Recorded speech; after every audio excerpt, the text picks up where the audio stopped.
Yo yo yo! Salut les turfeuses, salut les turfeurs! Bienvenue pour un nouveau pronostic de Benoît Requin. Merci pour vos likes, pour vos commentaires. N'hésitez pas à vous abonner pour recevoir tous mes pronostics tous les jours et pour accéder à tous mes tickets pour la course du Quintet. Rendez-vous sur mon site internet Benoît Requin. Je vous ai mis en place un nouveau tarif d'abonnement et vous trouverez le lien de mon site internet directement dans mon commentaire épinglé.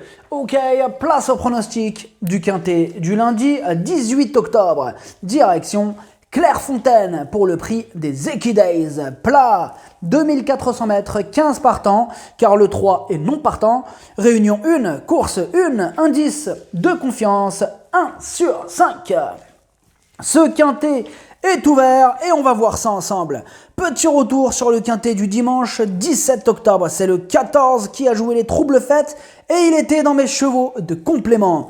Pour les membres de mon site internet Benoît Requin, ce mois d'octobre, il monte à 4 443 € de gain.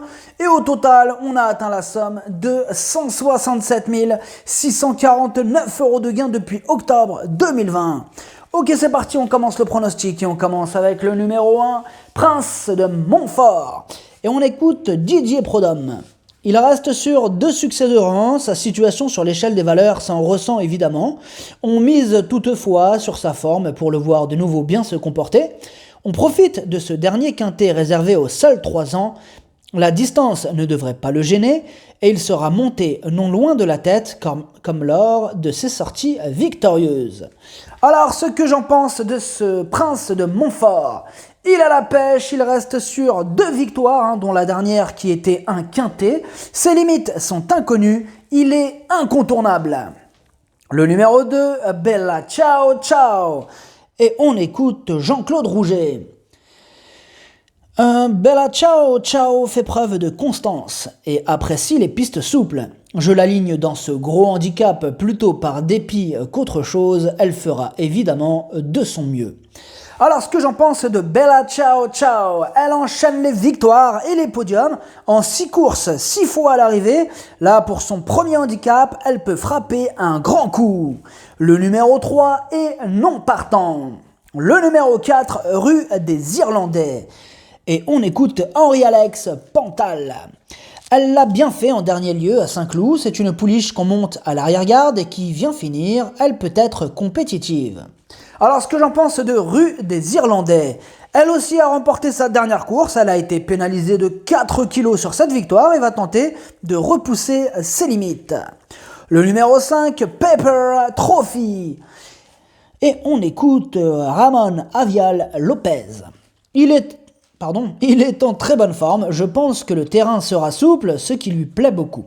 La distance va très bien lui convenir, je pense qu'il va bien encaisser sa pénalité de 2,5 kg, je crois en ses chances. Alors, ce que j'en pense de Paper Trophy, il s'améliore à chacune de ses sorties. Bon, il reste lui aussi sur une victoire, mais au niveau inférieur. Il monte cette fois-ci de catégorie, mais attention à lui. Le numéro 6, Sandstorm. Et on écoute David Smaga. C'est une récente recrue, il reste sur un net succès. C'est un essai à ce niveau, avec toutes les inconnues que cela comporte, mais il sera intéressant à étalonner dans ce type d'épreuve. Il me donne satisfaction le matin. Alors, ce que j'en pense de Sandstorm, on continue la série des poulains en forme, il a remporté ses 2 dernières courses, son entourage profite de sa grande forme pour passer ce test dans ce Quintet, et il fera de son mieux pour obtenir le meilleur classement. Le numéro 7, High Lady, et on n'aura pas les commentaires de l'entraîneur pour ce numéro 7. Alors, ce que j'en pense de High Lady, elle a fait ses preuves à ce niveau, et dans l'ensemble, elle est même plutôt régulière, et elle va défendre chèrement ses chances. Le numéro 8, Galima. Et on écoute Carlos Lafont Paria. Elle va se présenter avec de la fraîcheur. Maintenant, elle n'a pas beaucoup de métier. Cela ne paraît pas évident. Voilà ce qu'en pense Carlos. Alors, ce que j'en pense, moi, de Galima. Elle n'a que 3 courses au compteur. Bon, jusqu'à présent, elle a quand même bien tenu sa partie. Et du coup, on doit quand même lui accorder une note de méfiance. Le numéro 9, Magique Davier. Et on écoute Romain Ledrenne d'Auleuse. Lors de son premier handicap, il s'est retrouvé piégé en épaisseur dans un terrain très souple et avec sa faible expérience, cela s'est avéré compliqué pour finir. Il faut le reprendre car avec un parcours plus limpide, il mérite l'attention. Si le terrain n'est pas trop lourd, je le crois en mesure de bien courir et j'espère qu'il pourra accrocher une place. Alors, ce que j'en pense de Magic Davier. Il reste sur un échec radical dans le quintet du 5 octobre. Là, il va devoir nous montrer un tout autre visage pour espérer terminer dans la bonne combinaison. Le numéro 10, Sottevast. Et on écoute Philippe Decouze. Après 2 bonnes courses de début, elle a ouvert son palmarès à Vichy de belle façon. Elle évolue au fil de ses sorties et me semble pas mal située sur l'échelle des valeurs. Elle connaît le parcours et bien que manquant d'expérience, je la crois en mesure de jouer un bon rôle. Je serais déçu de la voir mal courir. Alors, ce que j'en pense de Sottevast. Elle n'a que 3 courses à son actif et elle va disputer ici son premier quintet, mais sur ce qu'elle a montré, il serait vraiment risqué de la sous-estimer.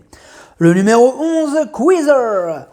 Et on écoute Peter Tcherdjian.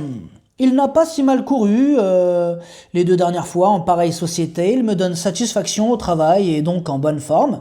S'il bénéficie d'un déroulement de course favorable, je pense qu'il a une bonne chance pour une bonne place.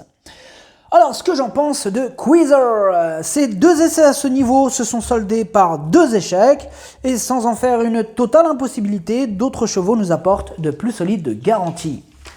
Le numéro 12, American Park. Et on n'aura pas les commentaires de l'entraîneur pour ce numéro 12. Alors, ce que j'en pense d'American Park. Il a prouvé sa compétitivité dans des quintets, par notamment des 3e places. Là, il sera piloté par Stéphane Pasquier et rien ne s'oppose à une nouvelle belle performance. Le numéro 13, Temps Fantastique. Et on écoute Henri-Alex Pantal. C'est une pouliche un peu délicate, elle avait tendance à beaucoup tirer en partant, mais elle s'est un peu calmée. On la remet sur une distance qui lui convient mieux, elle peut tirer son épingle du jeu si cela se passe bien. Alors, ce que j'en pense de Temps Fantastique. Elle reste sur un échec, mais avant ça, elle faisait preuve de régularité. Dans ce quintet ouvert, elle fait partie de la liste des troubles faites. Le numéro 14, Moonwolf. Et on écoute Stéphane Wattel. La dernière fois, faute d'engagement, il a dû courir dans un lot plus relevé, mais cela lui a permis de se maintenir en condition. L'avant-dernière fois, à ce niveau, avec un parcours plus ou moins compliqué, il semblait finir avec une assez bonne action. Comme il a beaucoup de tenue, j'aurais souhaité un terrain plus souple sur cette distance de 2400 mètres. Alors, ce que j'en pense de Moonwolf, son test dans un quintet s'est terminé par une méritoire 7e place. À l'issue d'un parcours favorable, il va tenter d'améliorer son classement. Le numéro 15, Cogolin. Et on écoute Madame Myriam Bolagbadel. J'aurais préféré le voir en seconde épreuve, car il n'est pas encore assez expérimenté pour ce genre de course. Il va dans le terrain souple et vient de s'imposer sur cette distance. Il a besoin d'une course rythmée. Si cela venait à bien se passer, il a le droit de venir lutter pour une place, mais il ne faut pas oublier que c'est la première fois qu'il court dans un lot aussi relevé. Alors, ce que j'en pense de Cogolin, il est en forme, mais il passe un sérieux test à ce niveau. Pour lui aussi, tout sera une question de parcours, mais c'est du plat et l'on sait que dans cette discipline, tout est possible. Le numéro 16, Irish Class. Et on écoute Jean-Claude Rouget. Un peu comme pour Bella Ciao Ciao, je la dirige vers ce gros handicap, faute d'autres options favorables dans son programme. Elle est en forme, apprécie les pistes souples et a déjà bien fait sur cet anneau. Alors, ce que j'en pense d'Irish Class, peu expérimentée mais en forme, comme le prouve sa dernière victoire, elle dépend d'un redoutable entraînement. En bas de tableau, elle peut faire mal. Le pronostic, ça donne 2, As, 12, 10, 16, 7, 6, 5. Cheval de complément le 4, si jamais un autre nom partant, et ça peut arriver, le 14. Merci d'avoir suivi cette vidéo. N'hésitez pas à vous abonner pour recevoir tous mes pronostics tous les jours et pour accéder à tous mes tickets pour la course du Quintet. Rendez-vous sur mon site internet Benoît Requin et venez profiter du nouveau tarif que je vous ai mis en place. À jouer avec modération. Bonne chance. Chopez-le moi. Ciao!